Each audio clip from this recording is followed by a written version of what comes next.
અત્રે જે લાઈવ છે એ આપણે રાજભાઈ પરમાર એમની યુટ્યુબ ચેનલ એટલે ચામુંડા સ્ટુડિયો રાપરમાં લાઈવ છે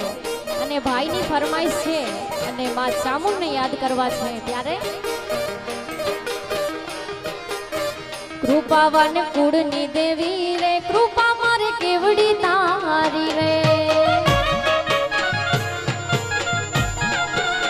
કૃપાવાન કુળની દેવી રે કૃપા ચામુંડ કેવડી તારી રે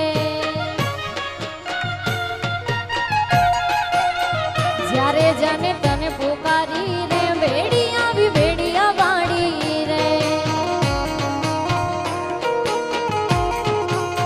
કૃપાવાન કુળની